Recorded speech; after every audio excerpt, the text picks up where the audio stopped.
A female narcissist friend will often train you to prioritize the group, and by extension, herself, over your own needs. She achieves this through a series of manipulative techniques, guilt and shame induction. She will imply or outright state that your decision to follow your own path is selfish or harmful to others when it is not. This weaponizes your empathy against you. She acts as if you have hurt her, as if your choice to pursue your own goals will make her suffer because you will be busy or away. She does not take your well-being into account. Her intention is to harm you through emotional manipulation, using your loyalty to her and the group to erode your sense of self. She does not want to lose the resources you provide her, yet she acts as if she cares about the group and that it won't be the same without you. If you comply, you will notice that the female narcissist then makes her own choices freely. If you challenge her, she will rage or make you look and feel crazy, jealous, or irrational for even mentioning it. Her reaction is extreme because she has created a double standard. What she asks of you is truly mad, dangerous, and rooted in jealousy. Yet, when you react, she frames it as jealousy, making it appear that way to others. In truth, your reaction stems from being scammed, robbed of choice and opportunities that could have improved your life, and now it's too late for you. You made the sacrifice out of love and loyalty to the group, believing her deception. When you finally see what she is doing, the realization is an extreme shock, a violent betrayal.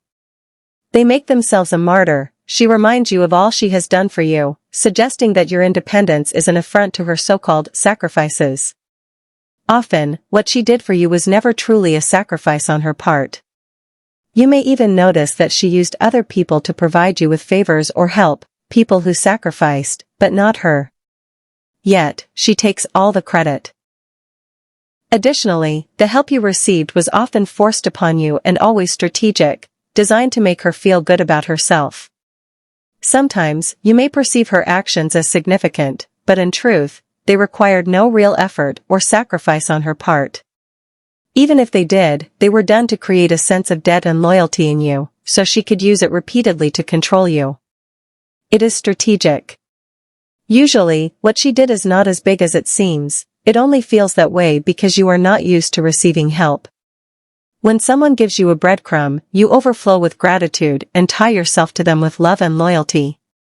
This is a manipulation of your past neglect, programming, and abuse patterns, without you even realizing it. If you were groomed by religion, like I was, this tactic connects to Jesus' sacrifice for you and the eternal loyalty demanded in return. This gift isn't truly a gift but a burden that binds you to suffering and admiration for the one who supposedly did something great for you. You were threatened to believe it, or you would be sent to hell. This programming pattern is incredibly convenient for narcissists. It allows them to trap you easily by activating the subconscious self-destruction mechanism implanted in you by religion and a society built on religious control. Fear of isolation, she makes you believe that if you leave, you will no longer be a part of the group, and the relationship will be fractured. The idea of betraying the group plays on the fear of abandonment. She always uses communities, creating groups that initially feel liberating, offering status, safety, or belonging. This is crucial because it gives her the ultimate weapon. She can take your belonging away at any time. She can turn other members against you, smear you, banish you, and ostracize you. Tragically, people always play a role in this, believing they are doing something righteous by punishing the so-called abuser, who is, in truth, the victim.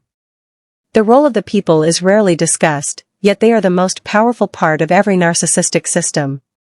Love bombing and withdrawal. If you conform, you receive love, praise, and validation from her and the group. You feel a sense of true sisterhood or family in a way you never have before. They know that most people never experienced this kind of belonging and yearn for it. You feel like you made the right choice, happy that you prioritized the group over yourself. But once the love bombing stops and the group turns sour and toxic, the regret of not choosing what was truly good for you hits extremely hard. Opportunities are lost, and you cannot get them back.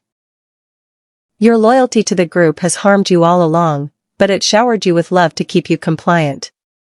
It felt like something you've always wanted was finally possible, like you found the connection you've always yearned for. Other members of the group also lose plenty, manipulated into toxic loyalty. But not the narcissist. She never truly sacrifices anything. She may pretend to. She may do something that looks and feels like a great sacrifice to hook you in and use it for control, but it is not real. She thrives. She is now far better off than the rest of the group because, while blocking others, she lowered the stakes and ensured she would emerge as the best, not because she worked the hardest, but because she psychologically disabled and blocked everyone else, often for years to come, or even forever. It is that serious. Moral superiority, she frames herself as righteous and selfless, implying that if you were good and caring, you would think and act as she wants you to. A narcissist always becomes your god, creating a religion around herself that indoctrinates her group.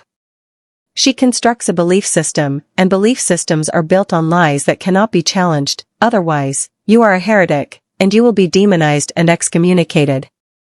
The fear of losing belonging is a powerful tool of control. People readily abandon their own discernment and logical thinking in the name of belonging to the group and maintaining status within it.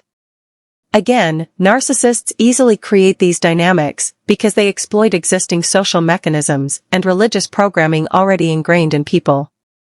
The religious and patriarchal roots of sacrificial programming. This pattern is not unique to friendships. It is a fractal of a much larger system, one deeply embedded in patriarchal religious conditioning, particularly in Roman Catholicism. The model of Jesus and Mary as training for self-destructive giving.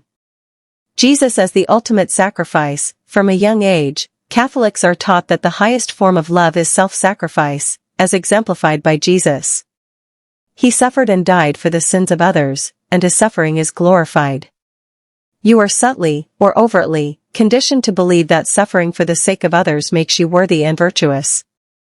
Being consumed by them makes you loved, praised, and admired by the individuals, groups, and communities for whom you sacrificed yourself, or for whom you subconsciously allowed yourself to be sacrificed.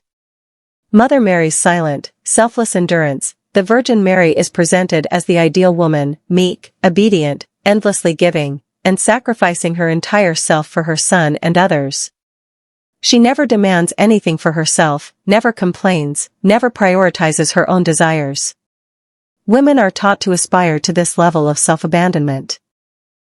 Within this framework, pain, sacrifice, and the erasure of the self are seen as holy.